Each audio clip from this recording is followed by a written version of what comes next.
Good morning. My name is Sophia Williams and I'm from the University of Florida, hometown from Miramar, Florida.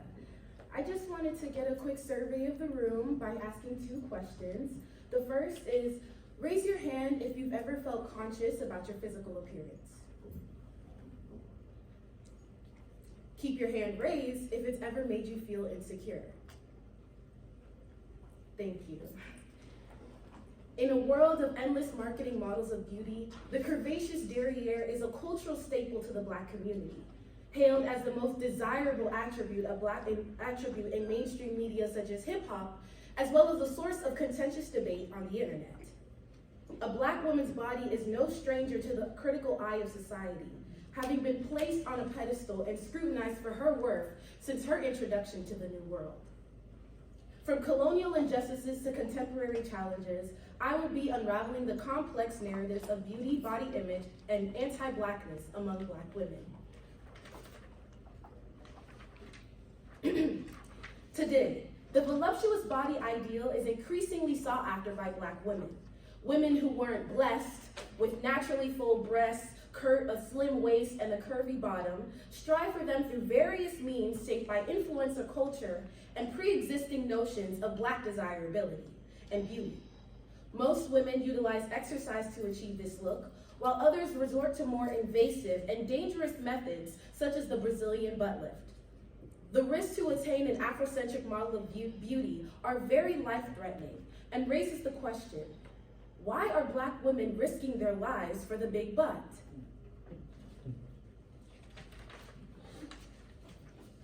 The answer is not solely a woman's decision to undergo body modification. In pre-colonial Africa, larger male and female body types were favored, linked to concepts of wealth, fertility, and beauty. European slavers marketized the fetishization of curvaceous body types as inferior, ideal for slave labor, sexual exploitation, and childbearing. This imposition stripped Black women of their cultural identities and reinforced the intimate policing and invasion of Black women's bodies. Chief among them, Sarah Baartman, who was paraded across Europe with her natural features deemed grotesque by European standards. Sarah had steatopygia, an evolutionary physiological trait typically seen in South African women due to the hot climate. Sarah's normative embodiment in her native context became abnormal to the Western mind, transformed her body into a universal standard for Black women, permeated Black culture, and emphasized the curvaceous figure as a notion of normalcy and beauty.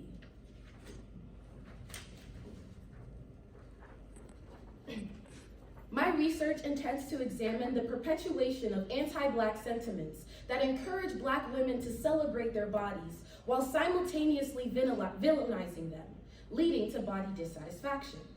Furthermore, the continued display of the ideal body influences Black women to engage in risky practices to achieve the ideal body.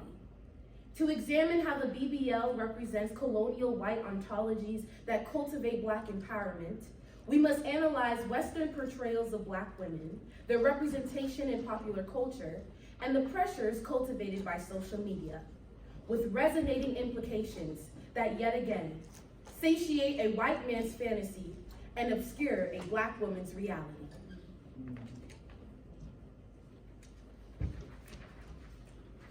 To contribute to existing discourse on the cultural experiences of Black women in the African diaspora, I selected 4 studies for evaluation. #Modern Baartmans, Black Women's Reimagining of Sartaji Baartman by Rokisha Renee Ashley, examined Black women's reclamation of the narrative of Sarah Baartman in comparison to their body image and contemporary discourse. Beyond Thinness, the influence of a curvaceous body ideal on body dissatisfaction in Black and white women by Nicole M. Overstreet and others, investigates if the curvaceous body ideal causes body dissatisfaction in Black women and the pressures associated with this body type stemming from Black men's cultural preferences and media representations of Black women.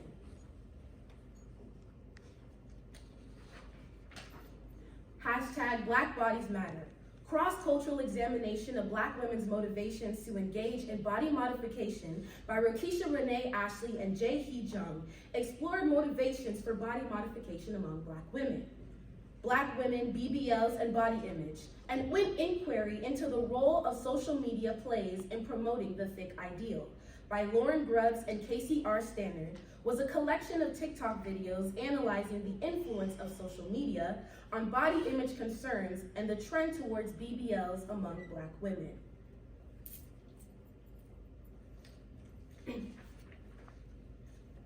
Living in a sexually objectifying culture, women often evaluate their bodies according to cultural ideals. Specifically, when their bodies deviate from mainstream media's portrayal of the ideal Black woman.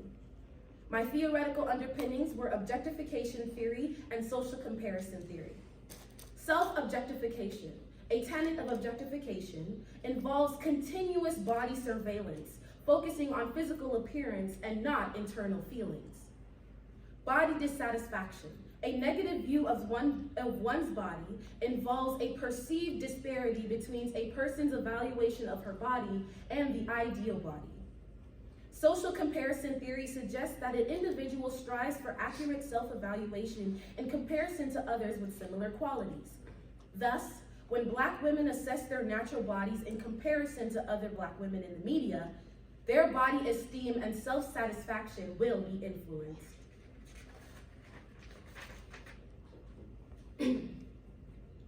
While some noted constant media exposure to the curvaceous ideal, they did not just express dissatisfaction. Social media empowered Black women to monetize their appearance, further bringing the desire for Black women to assimilate into dominant cultural standards of beauty. Black women considered the curvaceous body type to be the most ideal. Those deviating from the curvaceous ideal reported higher dissatisfaction. Peers, media, and romantic partners influenced motivations for body modification. Self-comparison to representations of a Black woman's body by popular culture and social media motivated Black women to reject physical realities of their bodies. Motivations for the BBL stemmed from body dissatisfaction and negative peer feedback. Resistance to BBLs were found in appreciating natural bodies, promoting the thick body as ideal and advertising extreme workouts, dieting, and other medical procedures as alternatives. Limitations of my research included a limited body image studies focused solely on Black women and Black beauty ideals, an inability to conduct a study, and a lack of geographical connection by tracing the influence of body augmentation in the Caribbean and South America on North America. For example, the origination of the BBL procedure in Brazil. My future research aims to assess the relationship between sociocultural influences and dissatisfactions, including a Caribbean cross-cultural perspective.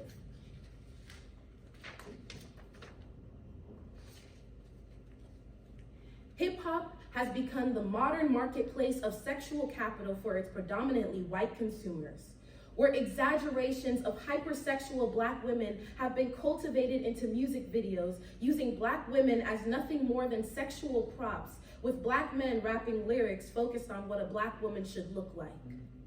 Nicki Minaj, an unequivocally talented rapper, is a leading sex symbol within hip-hop and the ideal Black woman for many. However, her efforts to maintain her positionality in hip-hop by getting plastic surgery, citing body dissatisfaction in comparison to other Black women in the industry, illustrates the phenomenon of Black women operating within an exploitative culture, displaying her profitability in service to a mostly white male audience. This is a few clips from a graphic novel called Noir and Blanc by Joseph Kennedy. In his book, Reversing Sale, author Michael A. Gomez explores enslaved Africans' modes of resistance in America were directly linked to the colonial invasion on Black womanhood. He notes, Black women boasting a healthy physique had the opportunity to form a consensual relationship with their white masters. attempting to alleviate the deadly monotony of field work, an attractive slave displayed her profitability and willingness to be sexualized by presenting herself in her master's quarters, wearing clothing that highlighted her chest, thighs, and legs. This, he describes, was an act of resistance. The physiological and the psychological and social pressures Black women enslaved Black women endured in order to survive the day without being dismembered or raped was an act of resistance.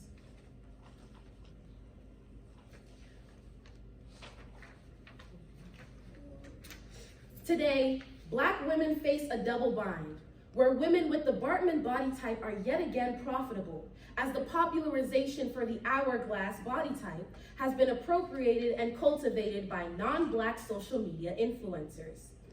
Take this Paper magazine cover, where Kim Kardashian is choosing to expose herself in the same fashion Sarah was forcibly made to, and while profiting off of it. The natural bodies of Black women have been fetishized to the point where Black women are no longer needed to promote this image.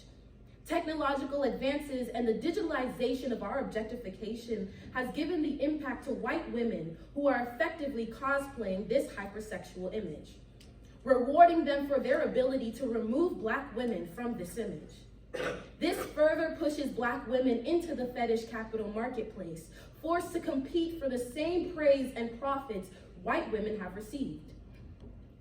In efforts to be respected and to survive with the rules they have been given, Black women are striving for this body type to be desired and rewarded in a capitalistic structure that perpetuates a cycle of hypersexuality, dehumanization, and commodification. Bartman's body was a medical anomaly, and the phenomenon of Black women rushing to Dr. Miami to compensate exposes the history of Black women being examined and exploited is repeating itself.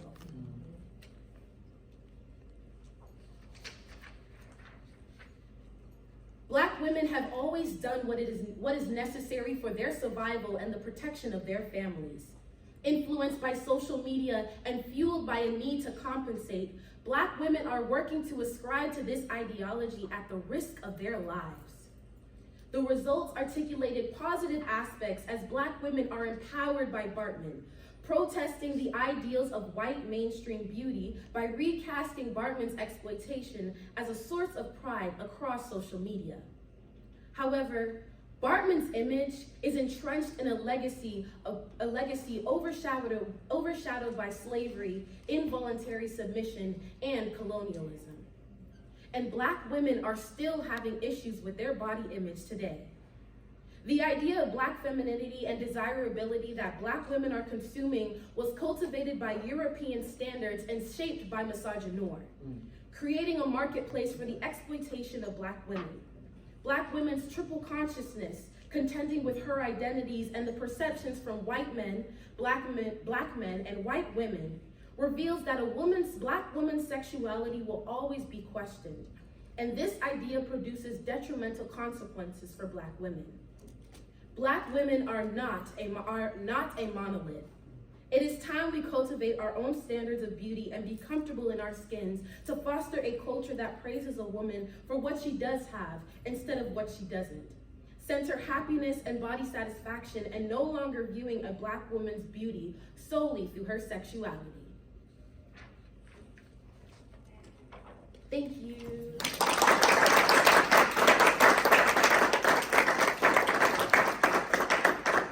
I was gonna get to you. Oh, sorry. Yes, I got it. I'll just talk to you afterwards. I'll just talk to you afterwards. Okay, no problem.